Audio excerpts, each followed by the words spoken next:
எரேமியா அதிகாரம் 29.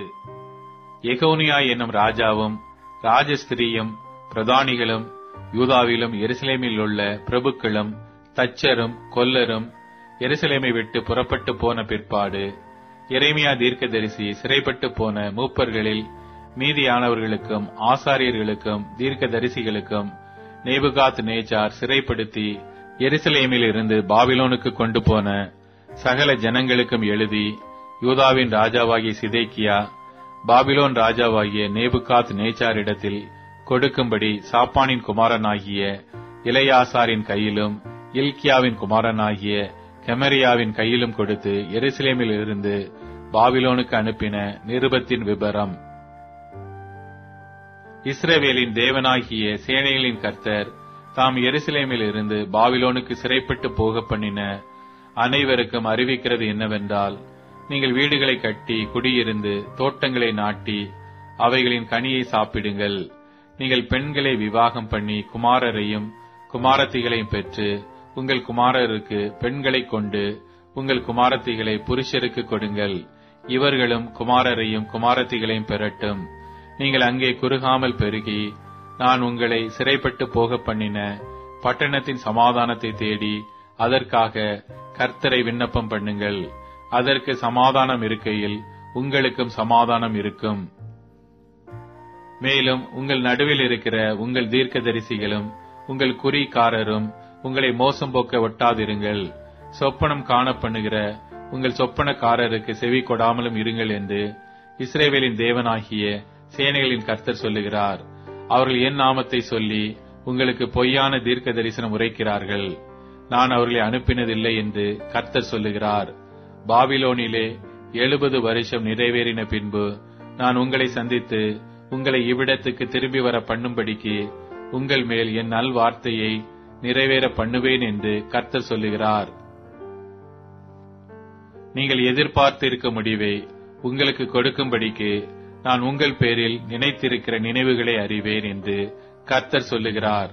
அவைகள் தீமைக்கல்ல, சமாதானத்துக்கு ஏதுவான நினைவுகளே. அப்பொழுது நீங்கள் கூடி வந்து என்னை தொழுது கொண்டு என்னை நோக்கி விண்ணப்பம் பண்ணுவீர்கள். நான் உங்களுக்கு செவி கொடுப்பேன். உங்கள் முழு இருதயத்தோடும் என்னை தேடினீர்களானால் என்னை தேடுகையில் கண்டுபிடிப்பீர்கள். நான் உங்களுக்கு காணப்படுவேன் என்று கர்த்தர் சொல்லுகிறார். நான் உங்கள் சிறையிருப்பை திருப்பி நான் உங்களை துரத்திவிட்ட எல்லா ஜாதிகளிலும் எல்லா இடங்களிலும் இருந்து உங்களை சேர்த்து நான் உங்களை விலக்கி இருந்த ஸ்தலத்துக்கே உங்களை திரும்பி வரப்பண்ணுவேன் என்று கர்த்தர் சொல்லுகிறார். கர்த்தர் எங்களுக்கு பாபிலோனிலும் தீர்க்க தரிசிகளை எழுப்பினார் என்று சொல்லுகிறீர்கள். ஆனால் தாவீதின் சிங்காசனத்தில் உட்கார்ந்திருக்கிற ராஜாவை குறித்தும் உங்களோட கூட சிறையிருப்பில் புறப்பட்டு போகாமல் இந்த நகரத்தில் குடியிருக்கிற உங்கள் சகோதரராகிய எல்லா ஜனங்களை குறித்தும் இதோ நான் பட்டயத்தையும் பஞ்சத்தையும் கொள்ளை நோயையும் அவர்களுக்குள் அனுப்புவேன் என்று கர்த்தர் சொல்லுகிறார்.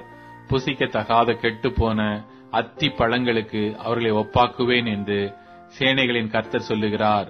அவர்கள் என் வார்த்தைகளை கேளாமற் போனபடியால் நான் அவர்களை பட்டயத்தாலும் பஞ்சத்தாலும் கொள்ளை நோயாலும் பின்தொடர்ந்து அவர்களை பூமியில் உள்ள எல்லா ராஜ்யங்களிலும் அலைந்து திரிகிறவர்களாகவும் நான் அவர்களை துரத்துகிற எல்லா ஜாதிகளிடத்திலும் சாபமாகவும் பாழாகவும் ஈசல் எழுதலுக்கிடமாகவும் நிந்தையாகவும் வைப்பேன் என்று கர்த்தர் சொல்லுகிறார். நான் உங்களிடத்திற்கு தீர்க்க தரிசிகளாகிய என் ஊழியக்காரரை ஏற்கனவே அனுப்பிக் கொண்டே இருந்தும் நீங்கள் செவி கொடாமற் போனீர்களே என்று கர்த்தர் சொல்லுகிறார். இப்போதும் சிறை இருக்கும்படி நான் எருசலேமில் இருந்து பாபிலோனுக்கு அனுப்பிவிட்ட நீங்கள் எல்லாரும் கர்த்தருடைய வார்த்தையை கேளுங்கள்.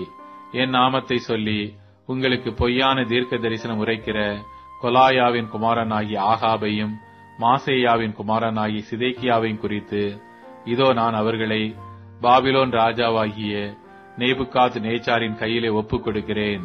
அவன் அவர்களை உங்கள் கண்களுக்கு முன்பாக கொன்று போடுவான். பாபிலோன் ராஜா அக்கினியினால் சுட்டு போட்ட சிதேக்கியாவுக்கும் ஆகாவுக்கும் கர்த்தர் உன்னை சமானமாக்க கடவர் என்று அவர்களை குறித்து ஒரு சாப வார்த்தை பாபிலோனிலே சிறையிருக்கிற யூதா அனைவருக்குள்ளும் வழங்கும் என்று இஸ்ரவேலின் தேவனாகிய சேனைகளின் கர்த்தர் சொல்லுகிறார். அவர்கள் இஸ்ரவேலிலே மதிக்கெட்ட காரியத்தை செய்து தங்கள் அயலாருடைய பெண் ஜாதிகளுடைய விபச்சாரம் பண்ணி நான் அவர்களுக்கு கற்பியாத பொய்யான வார்த்தையை என் நாமத்தை சொல்லி உரைத்தார்கள்.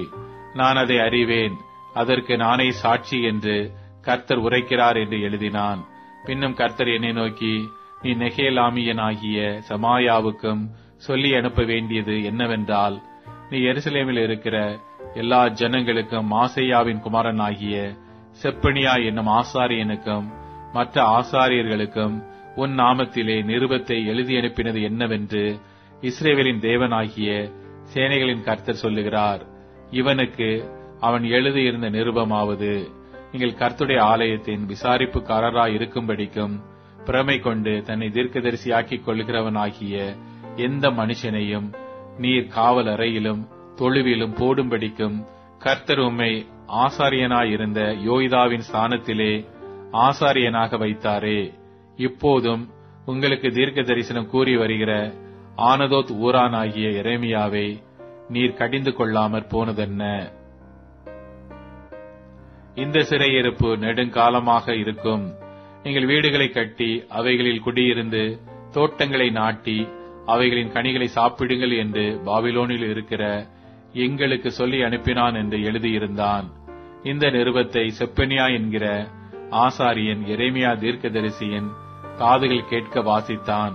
ஆதலால் கர்த்தருடைய வார்த்தை எரேமியாவுக்கு உண்டாகி, அவர் சிறையிருக்கிற அனைவருக்கும் நீ சொல்லி அனுப்ப வேண்டியது என்னவென்றால், நெகேலாமியனாகிய செமாயாவை குறித்து கர்த்தர் செமாயாவை நான் அனுப்பாதிருந்தும் அவன் உங்களுக்கு தீர்க்க தரிசனம் சொல்லி உங்களை பொய்யாய் நம்ப பண்ணுகிறபடியினால், இதோ நான் நெகேலாமியனாகிய செமாயாவையும் அவன் சந்ததியையும் தண்டிப்பேன். இந்த ஜனத்தின் நடுவிலே குடியிருப்பவன் ஒருவனும் அவனுக்கு இல்லாதிருப்பான். நான் என் ஜனத்துக்கு செய்யும் நன்மையை அவன் காண்பதில்லை என்று கர்த்தர் சொல்லுகிறார். கர்த்தருக்கு விரோதமாய் கலகம் உண்டாக பேசினான் என்று கர்த்தர் சொல்லுகிறார் என்று சொல் என்றார்.